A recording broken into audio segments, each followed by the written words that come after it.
तो चलिए दोस्तों, आज हम लोग एक्सरसाइज 8.1 का सवाल नंबर 6 को सॉल्व करते हैं। तो इसमें बोला गया है यदि कोण ए और कोण बी न्यून कोण हो जहां cos ए बराबर cos बी, तो दिखाइए कि कोण ए बराबर कोण बी है। तो इसमें बोला गया है कि यदि कोण ए और कोण बी न्यून कोण हो, तो न्यून कोण मतलब होता है 90 डिग्री से छोटा। तो आप उसके हिसाब से कोण ए और कोण बी को यहाँ नहीं रख सकते हैं। क्या? इसलिए कि यहाँ पर 90 डिग्री रहता है, तो 90 डिग्री जो होता है न्यून कोण नहीं कहलाता है। 90 डिग्री से जो छोटा कोण होगा वही न्यून कोण होगा। इसलिए कोण ए और कोण बी को यहाँ पर लिखना है। तो देखिए सॉल्व कैसे होगा। माना कि ABC एक समकोण त्रिभुज है, ठीक है। तो ABC एक समकोण त्रिभुज है, तो यहाँ पर 90 डिग्री का जो कोण दिखा रहा है ये बता रहा है कि जो त्रिभुज बना है ये समकोण त्रिभुज है, तथा कोण C बराबर 90 डिग्री। अब कोण C बराबर 90 डिग्री इसलिए है, ये सवाल में बोला गया कि कोण A और कोण B न्यून कोण हो। तो न्यून कोण समकोण त्रिभुज में यहाँ पर और यहाँ पर ही बनता है, समकोण त्रिभुज में नहीं बनता है। तो इसलिए कोण A और कोण B को यहाँ पर दिखाया गया है। या तो कोण यहाँ A हो सकता है और नहीं तो फिर कोण B यहाँ से हो सकता है, नहीं तो यहाँ पर A नहीं तो यहाँ पर B, नहीं तो यहाँ A ना तो यहाँ पर B। यहाँ पर A भी नहीं होगा। एक प्रश्न ही ऐसा है। तो चलिए यहाँ तक समझ में आया। इसलिए हम लोगों ने कोण C बराबर 90 डिग्री यहाँ पर दिखाए हैं। अब देखिए बने कैसे। अब आगे बोल रहा है कि जहाँ cos A बराबर, तो उसी को हमने यहाँ पर उतार दिया cos A बराबर। तो cos A रहे चाहे cos थीटा रहे, फॉर्मूला होता है आधार बटा कर्ण। तो हमने आधार बटा कर्ण फॉर्मूला लिख दिया है। आप इसको याद कर लीजिएगा। cos A या cos थीटा का फॉर्मूला होता है आधार बटा कर्ण। तो इसमें देखिए आधार बटा कर्ण कौन है, तो A से देखना है। तो A से देखना है, तो जहाँ से देखना रहता है तिरछा लाइन को छोड़ के इस लाइन को, तो यही आपका आधार है। तो अभी के लिए ये आपका आधार है। क्या बनाना है फिर? आधार बटा कर्ण। तो कर्ण है आपका AB। तो आधार देखिए AC भर देना है और कर्ण आपको AB भर देना है, और इसको समीकरण 1 मान लेना है। चलिए यहाँ तक समझ में आया। ये हो गया आपका समीकरण 1।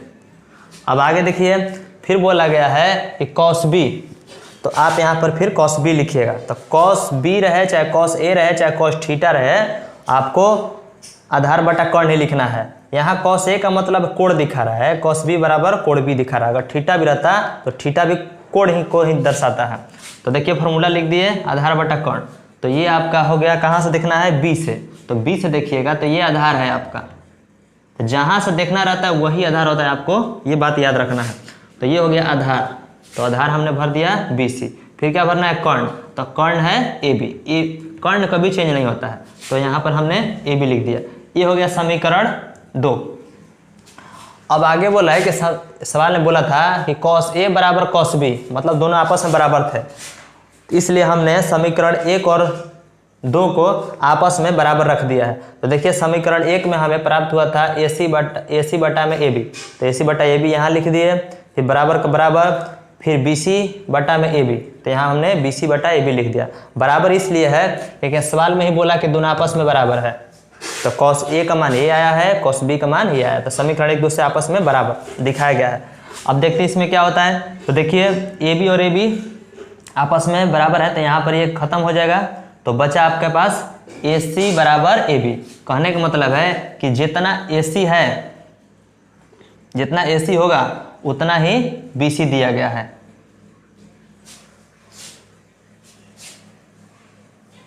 बंद कर दो। तो यहाँ पर बोला गया है, अच्छा यहाँ पर देखना है, देखिए AB और AB आपस में बराबर है। तो हमको क्या बचा? तो AC बराबर BC बचा। तो यहाँ पर हमने AC बराबर BC लिख दिया। अब देखिए ये इसके कहने का मतलब क्या हुआ? इसके कहने का मतलब ये हुआ कि AC बराबर BC, मतलब जितना ये है उतना ये। तो इसका फिगर यहाँ बनाते हैं हम, आप स्केल से भी बना सकते हैं। तो यहाँ पर AC, जितना AC है उतना ही BC हमको प्राप्त हुआ है। मतलब जितना ये लाइन है उतना ही ये लाइन है, ठीक है। तो जब भुजा बराबर हो जाता है, तो ये दोनों कोण भी आपस में बराबर हो जाता है। यहाँ पर तो 90 डिग्री था, तो इसको तो प्रूफ करना ही नहीं है। आपको ये दिखाना है कि जितना जितना अगर BC और उतना AC है तो क्या कोण A और कोण B आपस में बराबर होंगे, दिखाना है ना।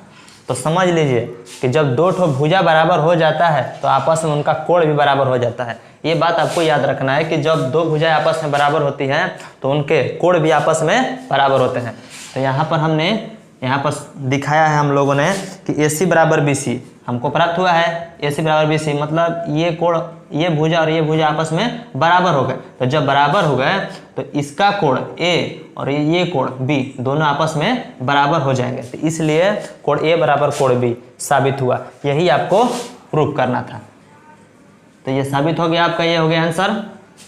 अब हम लोग प्रश्न नंबर 7 में चलते हैं, तो इसको नोट कर लीजिए।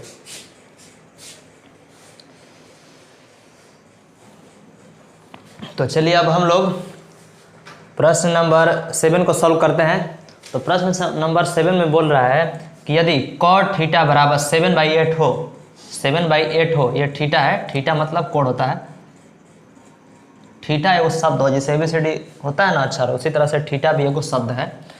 यदि cot थीटा बराबर 7/8 हो तो सवाल नंबर फर्स्ट कर रहा है कि 1 + sin theta into 1 - sin theta upon 1 + cos theta into 1 - cos theta का मान ज्ञात करना है।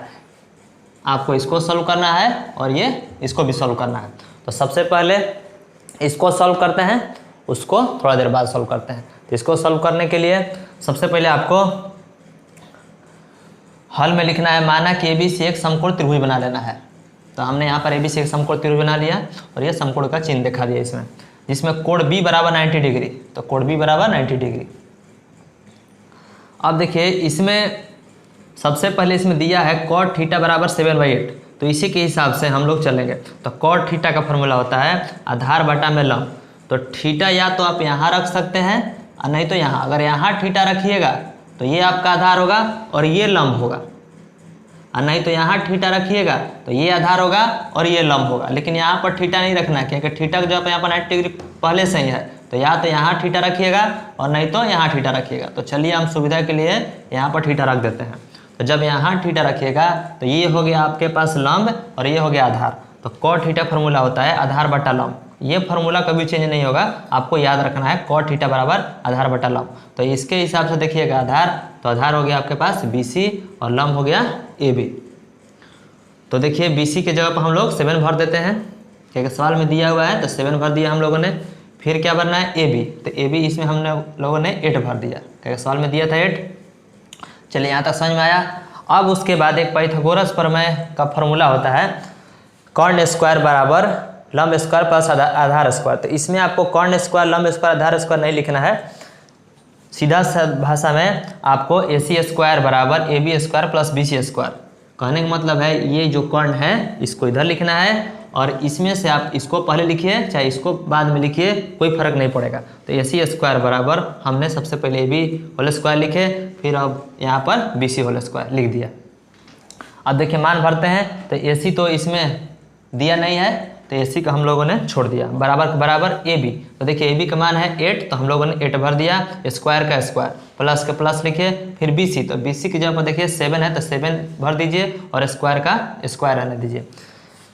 फिर इसको जैसे के तस उतारिए, बराबर के बराबर। अब देखिए 8 का होल स्क्वायर, 8 का होल स्क्वायर मतलब 8 को 2 टाइम लिख के गुना करना है। 8 में 8 से गुना कीजिएगा तो हो जाएगा ये 64, तो हो जाएगा आपका 64।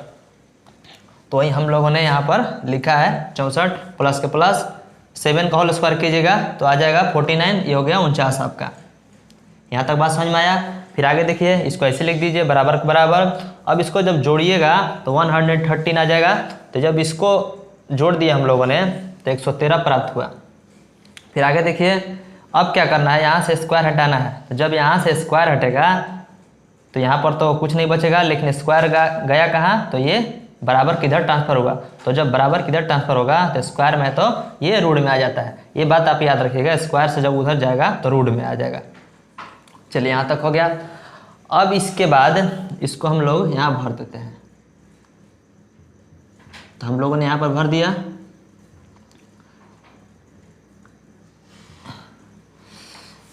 अब देखिए जो हमको सॉल्व करना है उसमें क्या क्या मांग रहा है, तो इसमें 1 कह रहा है और साइन कह रहा है। तो देखिए एक अक्षर साइन का है और फिर कॉस का है। कहने का मतलब है साइन जो है एक कलर साइन है और एक कलर में कॉस है। तो सबसे पहले साइन का देख लेते हैं, फिर उसके बाद कॉस का निकाल लेते हैं। तो साइन के जब निकालेंगे तो साइन का फॉर्मूला होता है लंब बटा में कर्ण।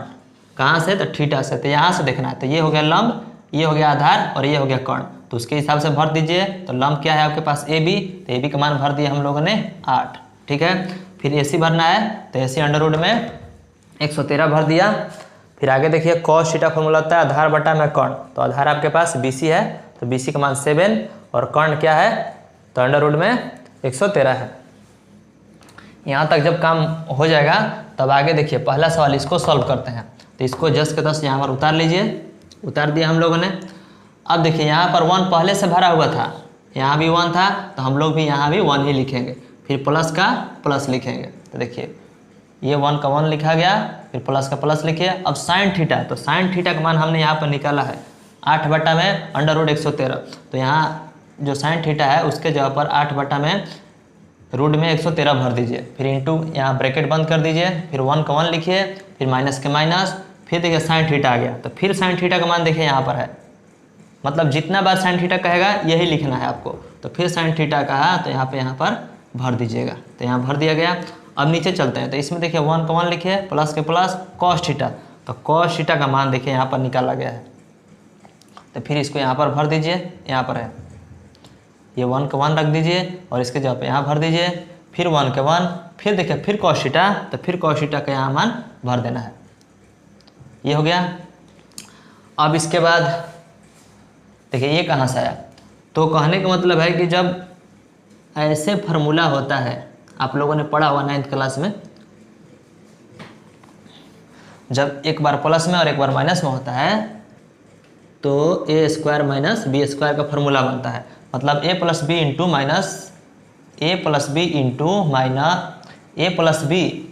माइनस बी का फार्मूला होता है ए स्क्वायर माइनस बी स्क्वायर। तो इसी फार्मूला पर हम लोग इसको भरेंगे। तो देखिए यहाँ पर ए हाई है, ए है और ये बी है, इसमें ए यह है और बी यह है। तो देखिए एक बार प्लस में है तो यहाँ पर मैच कीजिए, तो मैच कराने पर देख रहे हैं ना ये प्लस में है तो ये भी प्लस में है, फिर माइनस में है तो ये भी माइनस में है। तो इन दोनों को हटा के क्या करना है, ए होल स्क्वायर करना है और बी होल स्क्वायर करना है। तो इसमें ए का होल स्क्वायर कर दिया यहाँ पर, और फिर ये फार्मूला कहता है माइनस, तो यहाँ पर हम लोगों ने माइनस लगा दिया। फिर बी, तो ये हो गया आपका बी, तो बी का भी होल स्क्वायर कर दिए। फिर इसमें आइए तो ये हो गया 1, तो देखिए ये भी वही है, एक बार प्लस में एक बार माइनस है, तो इसका भी फार्मूला वही बनेगा, ए का होल स्क्वायर कीजिए और फिर माइनस लिखिए और ये बी का होल स्क्वायर। कहने का मतलब ये फार्मूला जब ऐसे रहता है तो ऐसे लिखाता है। तो इसी के डिजाइन में ये जो लिखा गया है, तो इसका डिजाइन ऐसा बनेगा और इसका डिजाइन ऐसा बनेगा। तो इसको नोट कीजिए, जब इसको साफ करते हैं तब आगे समझाते हैं।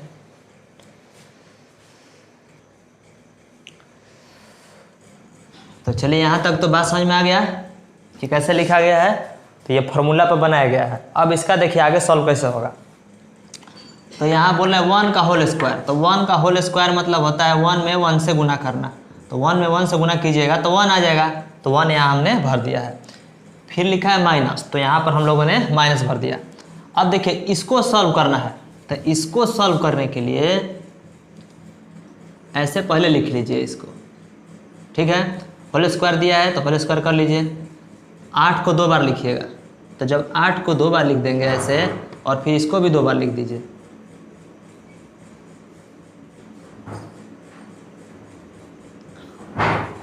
ठीक है। तो जब 8 में 8 से गुना करेंगे तो आ जाएगा 64 आपका। और एक बात याद रखना है कि जब 2 अंक ऐसे आ जाता है, कहने का मतलब है कि √2 और √2 रहेगा तो आप एक 2 लिखिएगा।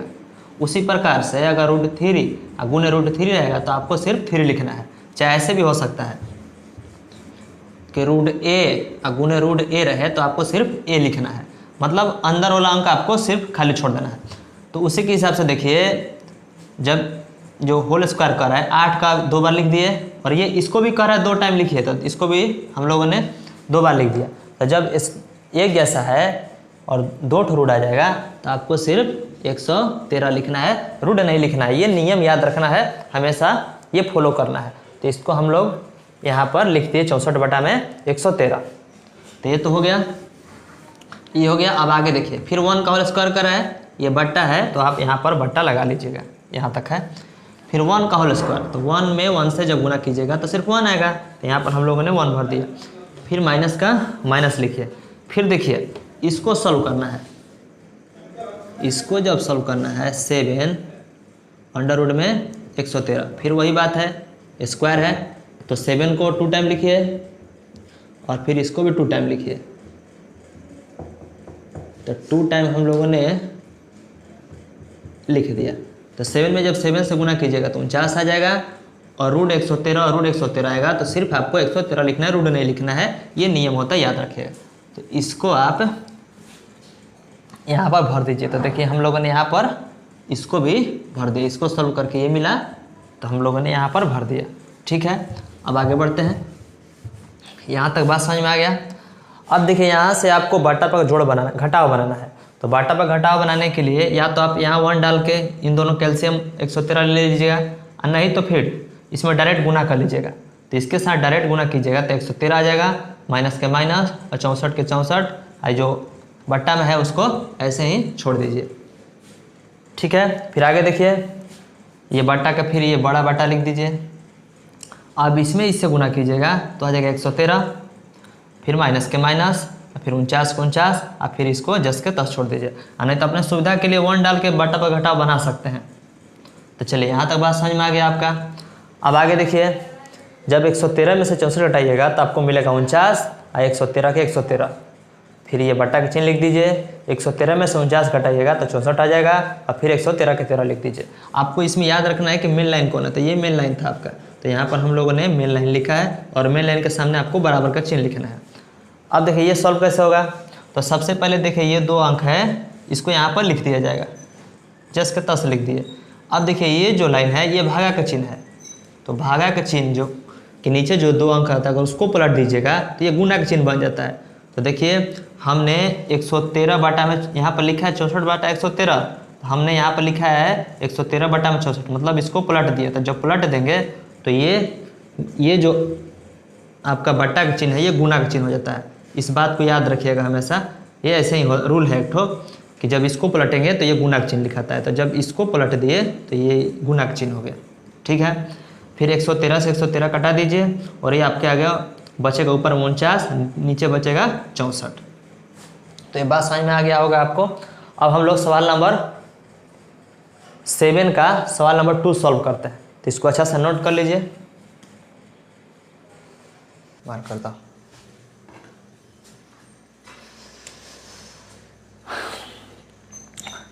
अब हम लोग सवाल नंबर 7 का पार्ट 2 सॉल्व करते हैं। मतलब सवाल नंबर 7 में 2 सवाल था, 1 और 2। तो 1 को तो हम लोग बना लिया, अब सवाल नंबर 2 को हम लोग सॉल्व करेंगे। तो सवाल नंबर 2 में कह रहा है कि कॉट स्क्वायर थीटा का मान बताना है। मान बताना मतलब सॉल्व करना है। तो कॉट थीटा, इसको हम लोग जस्ट के तस लिख दिए, कॉट स्क्वायर थीटा लिख दिए। अब मान लीजिए ये स्क्वायर नहीं रहता तो फार्मूला क्या बनता है, कॉट थीटा। तो कॉट थीटा का फार्मूला होता है आधार बटा में लंब। तो कहाँ से, थीटा से। तो थीटा जब यह है तो ये तो आधार हो गया और ये हो गया लंब। ठीक है, तो इसका फार्मूला हम लोगों ने भर दिया, आधार बटा में लंब। अब यहाँ पर क्या है, ये स्क्वायर है, तो यहाँ भी हम लोग स्क्वायर लगा लेंगे।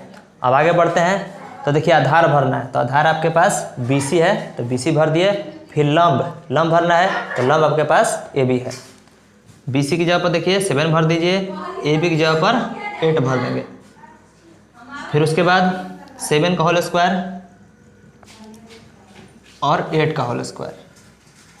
तो जब 7 में 7 से गुना करेंगे 49 आ जाएगा, और 8 में 8 से गुना करेंगे तो 64 आ जाएगा। तो यही हम लोगों ने 49/64 भर दिया। तो ये हो गया आपका एक्सरसाइज 8.1 का सवाल नंबर 6, 7। अब हम लोग नेक्स्ट वीडियो में सवाल नंबर 8 को सॉल्व करेंगे।